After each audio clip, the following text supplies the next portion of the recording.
तुषार गांधी जी हमारे साथ मौजूद हैं। साहब, मैं सीधे आपके पास आते हुए, चूंकि आपने कहा कि गांधी को बदलने की कोशिश की जा रही है, क्या इस तरह का बदलाव सिर्फ इसलिए किया गया कि गांधी हिंदू मुस्लिम एकता के पक्षधर थे और ये बातें कट्टर हिंदू समर्थकों को रास नहीं आ रही थी, या फिर जो बातें अभी सकलानी साहब की ओर से कही जा रही हैं, या इसके पक्ष में जो लोग बातें कह रहे हैं कि समय काल परिस्थितियों के हिसाब से बदलाव होता है और उसी बदलाव के तहत ये फैसला एक्सपर्ट कमेटी की राय के आधार पर किया गया है? तुषार जी, ये कट्टर हिंदू की बात नहीं है, ये कट्टर हिंदुत्ववादियों की बात है। इसमें बहुत फर्क है। हमने ये समझना है कि हिंदू हमेशा सहिष्णु रहा है और सबसे के साथ जुल मिल के रहने की संस्कृति उसकी रही है।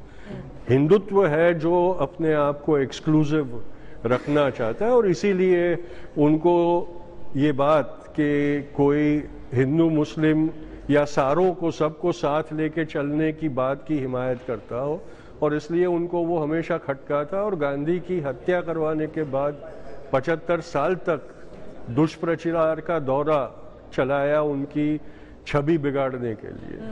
अब जब उनकी सत्ता है तो वो मनमानी कर सकते हैं।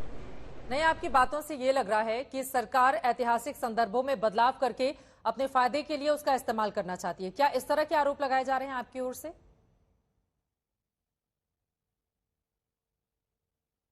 आरएसएस के फायदे के लिए और उनको नुकसान ना हो, ये मंसूबे से ये काम किया जा रहा है, क्योंकि जो असली इतिहास है वो उनके लिए नुकसानकारक है और उसको वो लोग दबोचना चाहते हैं, बदलना चाहते हैं, छुपाना चाहते हैं। ठीक है साहब, हमारे साथ बने रहिए। बहुत सारे और भी सवाल हैं जो आगे मैं आपसे पूछूंगी। मोहसिन रजा साहब, सीधे आप सुन रहे हैं तुषार गांधी को, उनकी ओर से जो आरोप लगाए गए हैं, आप लोगों की मंशा पर सीधा सवाल खड़ा किया जा रहा है। जवाब दीजिए उनके आरोपों पर आप। देखिए चित्रा जी, मैंने बहुत सारी बातें भी एनसीईआरटी के निदेशक बोल रहे थे, आपने उनसे सारी बातें पूछी। ये वहां का अपना एक वो है, जो सिलेबस देते हैं सारे राज्य और देश में, वही चलता है। तो इसलिए वहां पे जो बुद्धिजीवी और जो भी लोग बैठते हैं, जो जूरी बैठती है, वो तय करती है। इससे कोई पॉलिटिकल इसको अर्थ ना निकाला जाए। लेकिन जहां तक तुषार जी की बात है, मैं उनको बताना चाहता हूं, मैं उनका सम्मान करता हूं, क्योंकि मैं राष्ट्रपिता महात्मा गांधी का सम्मान करता हूं, इसलिए उनका भी सम्मान करूंगा, उस परिवार से आते हैं। मैं बताना चाहता हूं कि ये विपक्ष के लोगों के साथ जाकर खड़े होने से कोई फायदा नहीं है।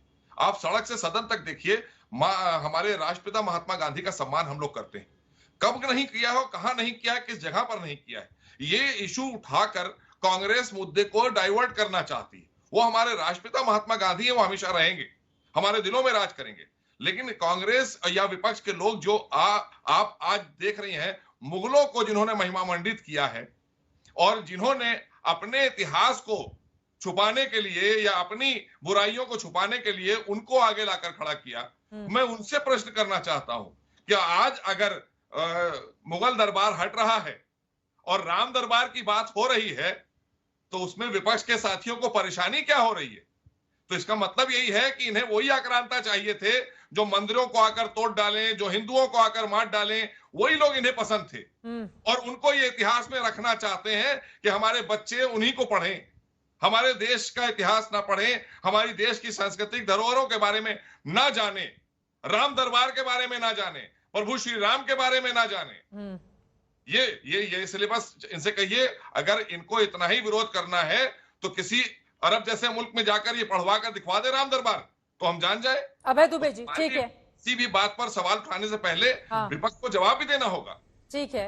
अब मुगलों पर तो बहुत सारे सवाल आपने यहाँ पर खड़े कर दिए हैं, लेकिन गांधी को लेकर अगर लाइनें 4-4, 5-5 हटाते रहेंगे तो क्या वो सच को छिपाने की कोशिश के तहत आरोप नहीं लगेंगे? लेकिन उसके पहले अभय दुबे जी, उनके आरोपों पर जवाब दीजिए।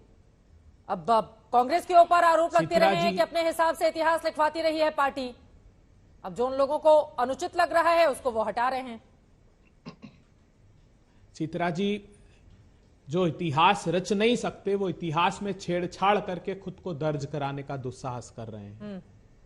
जो खुद काम करके नाम नहीं कमा सकते वो नाम बदलने की राजनीति इस देश में कर रहे हैं। मैं तो शुरू दिन से कहता हूं कि महात्मा गांधी का दृष्टिकोण नहीं, इन्होंने सिर्फ प्रचार के लिए महात्मा गांधी का चश्मा उधार लिया है। शर्मनाक बात है, महात्मा गांधी को हृदयों से हटा नहीं सकते, मगर जो गोडसे के पाप कर्म पर पर्दा डालने का षड्यंत्र चल रहा है, सवाल उसका है। आप क्यों हटा देना चाहते हैं गोडसे के संदर्भ को? मैं पूछना चाहता हूं, और ये सिर्फ गोडसे का प्रश्न नहीं है, ये सवाल इस बात का है कि पहले दिन से भारतीय जनता पार्टी की आज की मानसिकता, और ये कह रहे हैं इतिहास में लिखने की बात, तो क्या लिखोगे इतिहास में? अगर चलिए महात्मा गांधी को आजादी के आंदोलन के इतिहास से मिटा दोगे, पंडित नेहरू को मिटा दोगे, बाल गंगाधर तिलक को मिटा दोगे, गोखले को मिटा दोगे, तो दर्ज क्या करोगे? श्यामा प्रसाद मुखर्जी को आजादी के आंदोलन में दर्ज करोगे? बताओगे इस बात को कि वो फजलुल हक के साथ जब भारत छोड़ो आंदोलन 1942 में चल रहा था तो पाकिस्तान का प्रस्ताव पढ़ने वाले के साथ सरकार चला रहे थे और सदन में यह प्रस्ताव पारित कर रहे थे कि आजादी के आंदोलन को कैसे कुचलना है?